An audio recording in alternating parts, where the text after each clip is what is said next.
Mas depois nós vamos analisar isso que o doutor Boulos acabou de sair da reunião do Centro de Contingência. Doutor, bom dia. Bom dia, Datena. Como vai o senhor, bem? Eu vou bem, você também? Eu comecei mal, mas estou melhorando, tá com a voz bem ruim aqui. Agora pegou no breu. Eu tava com aquela voz parecida quando o cara tá com coronavírus, mas graças a Deus eu acho que não tô, não. Olha aqui, doutor, o Centro de Contingência, nesse momento, porque o Dória deu uma entrevista agora, o UOL, ele disse que nós estamos no pior momento da pandemia, mais os hospitais de São Paulo e tal. O Centro de Contingência dá que tipo de mensagem ao governo de São Paulo? Porque o Centro de Contingência é para aconselhar o governo de São Paulo. É hora de mexer, de mudança de vermelho para amarelo, de laranja para outra cor, ou não? Ou ainda... Porque eu li nos grandes jornais europeus e americanos que lá essas variações, essas mutações que já estão no Brasil, elas preocupam demais e não estão afastadas medidas mais rigorosas, como está acontecendo em Portugal, a qualquer momento em outros países. Nesse momento, qual é o conselho do Centro de Contingência para o governo de São Paulo? É para fechar, para deixar do jeito que está ou para abrir? Não flexibilizar. O que acontece é o seguinte, Datena, nós temos medidas que o Centro de Contingência sugeriu. Essas medidas foram parcialmente atendidas, porque no momento inicial, do jeito que estava, nós achávamos que o estado todo deveria ir para vermelho. Mas houve um acerto em termos de lotação de UTI, e aí parte do estado foi para vermelho e parte ficou no laranja, com a condição que ninguém ia para amarelo ou que liberasse mais.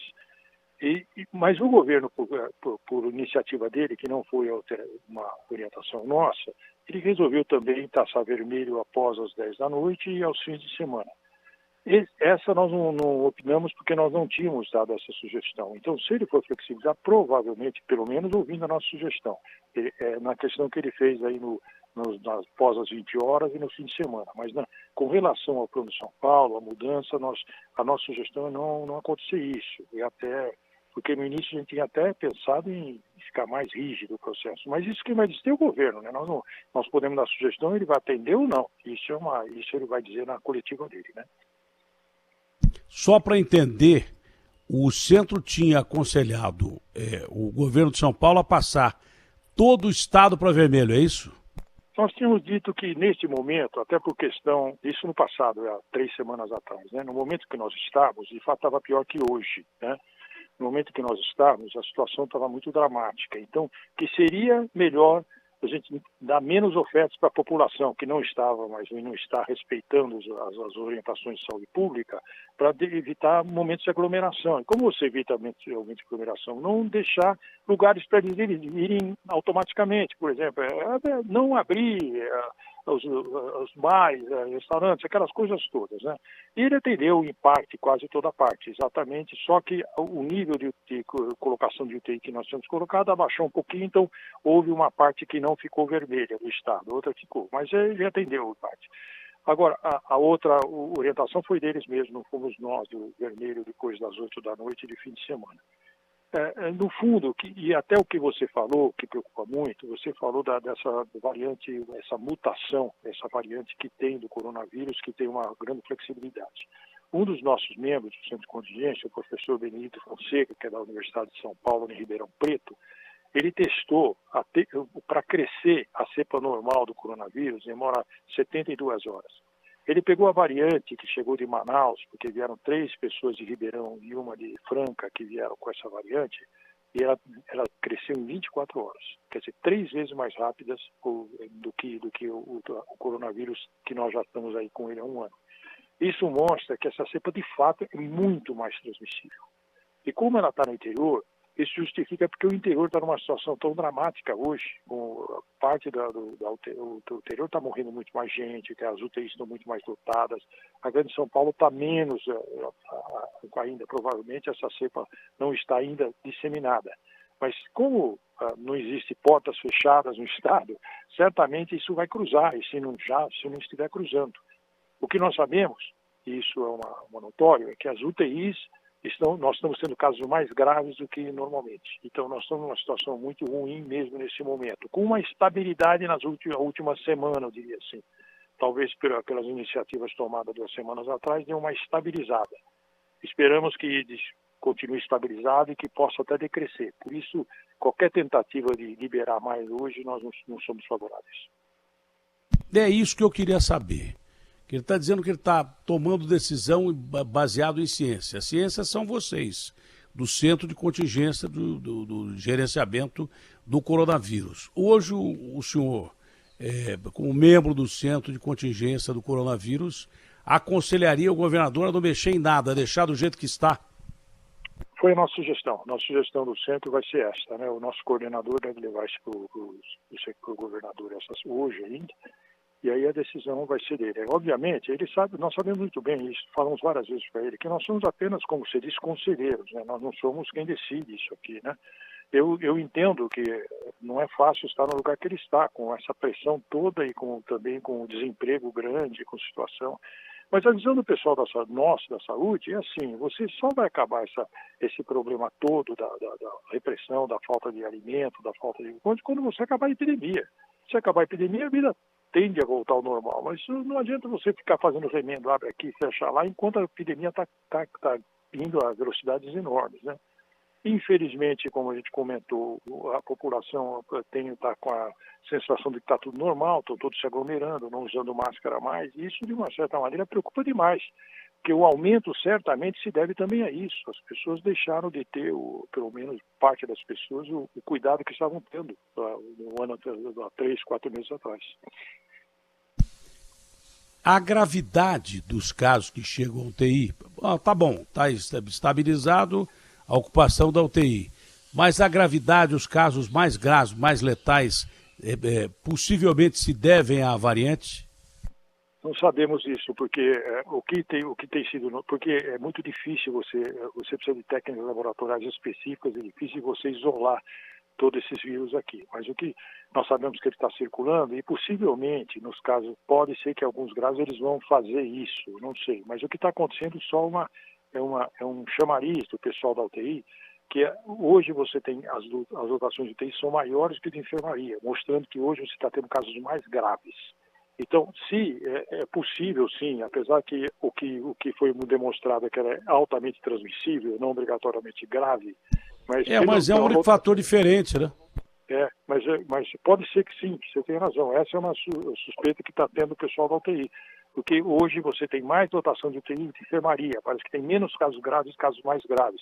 Pode ser que essa variante seja implicada nisso, Datena. Quando começaram os casos a subir assustadoramente nos Estados Unidos e na Europa, nós questionamos os nossos correspondentes se havia algum fator diferente. E aí foi sequenciada a cepa no Reino Unido, que foi a mesma cepa que cresceu nos Estados Unidos, que apareceu nos Estados Unidos, igualzinha, independente de contato entre os dois países. Significa que o vírus se desenvolve, teoria de Darwin, se desenvolve apesar de ambientes diferentes da mesma forma. E só poderia ser, era o único fator que justificasse, além do inverno, um crescimento, mas não tão grande, né? Com o inverno, um crescimento de casos abissal que houve em Portugal, Espanha, França, Estados Unidos, Itália, principalmente, Espanha, principalmente, que teve que fechar tudo, e aí sequenciaram essa variante. É possível que no Brasil a gente tenha muito mais variantes do que a gente imagina e que no mundo tenha variantes que a gente nem sabe que existam. Não é? E se os casos são mais graves, houve alguém que comentou nos Estados Unidos que pensava-se que o vírus só se espalhava mais, como o estudo de Ribeirão provou que ele cresce muito mais rapidamente do que o outro, que a cepa cresce muito mais rapidamente que o vírus original. Então ele se espalha mais. Mas já houve quem comentasse que ele é também mais letal, que as variantes são mais letais. É possível, é possível. Agora, só uma notícia, um comentário, é que a cepa isolada em Manaus, que também foi para o Reino Unido, foi para os Estados Unidos e que está aqui, ela aparentemente é pior que aquelas variantes que apareceriam originalmente na Inglaterra. a cepa que está aqui em Manaus, inclusive, esse caos que aconteceu em Manaus também se deve a isso, viu, Datena?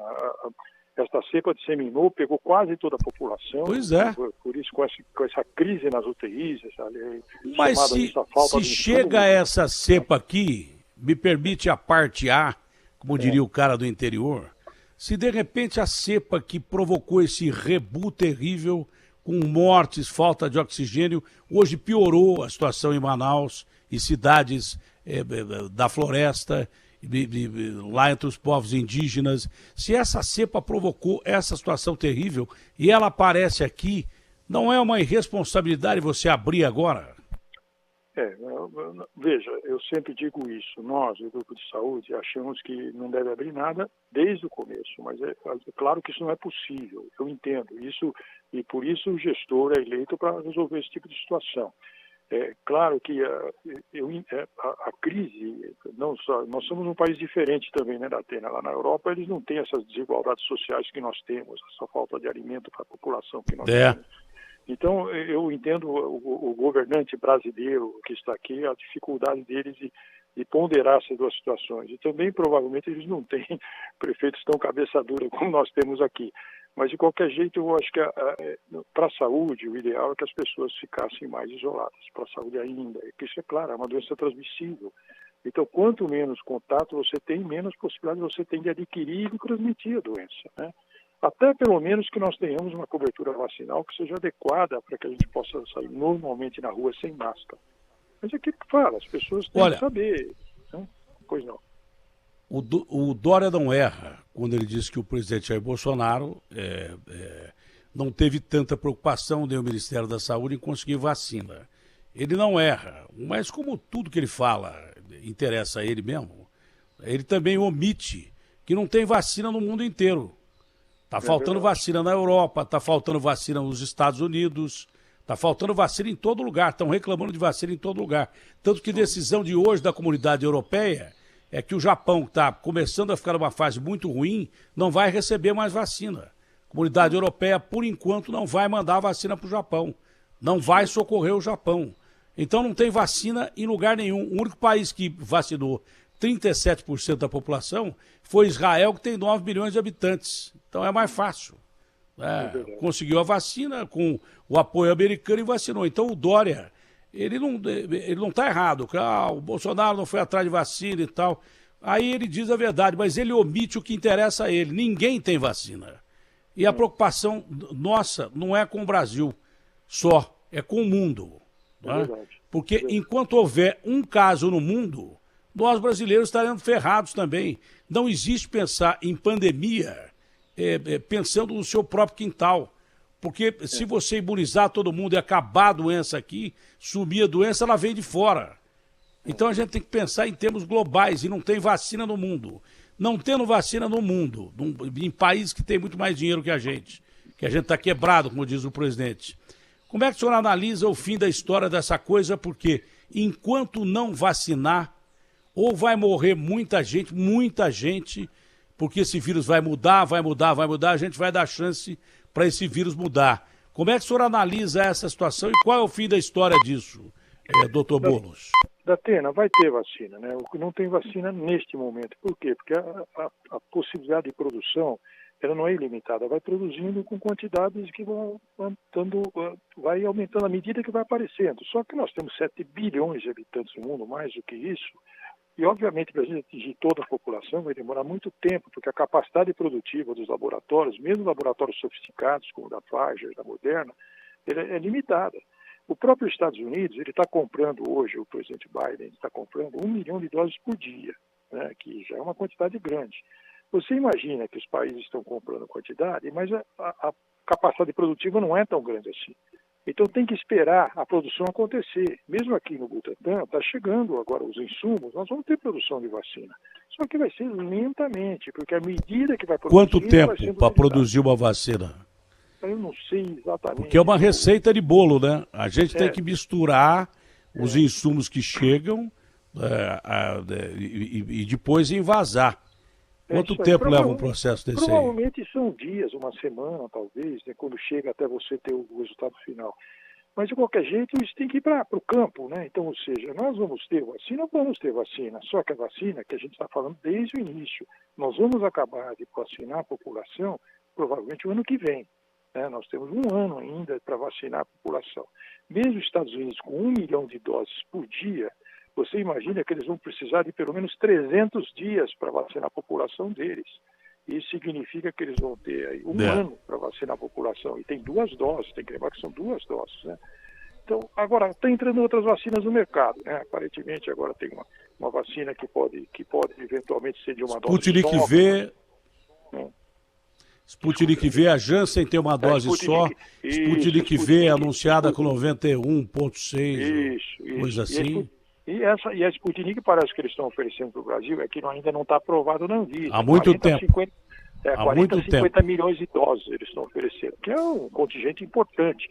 Nós vamos ter que recorrer da Atena mesmo para vacinar em um ano a produções internacionais, não só ficar a nossa produção da Fiocruz e da Butantan.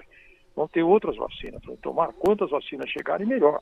Eu sei que a competitividade da Pfizer e da Moderna é muito grande no mundo, né? Porque elas são da 3ª geração, elas dão mais imunidade, mas tudo bem, para nós, febre da 2ª geração, que é da Sputnik, como a da que tiver, tá bom. Tá bom, não, porque ela protege pelo menos contra casos graves, e aí a doença se transforma numa doença benigna, né? O que vier tá bom. Doutor, é uma pena, porque eu já estourei o horário, o Garrafa não me avisa, desculpa o Capriotti e o Neto, mas é importante o assunto. Foi um prazer falar com o senhor. Alô? Foi um prazer falar com o senhor, doutor. Obrigado. Alô? Caiu a linha no final, caiu a linha.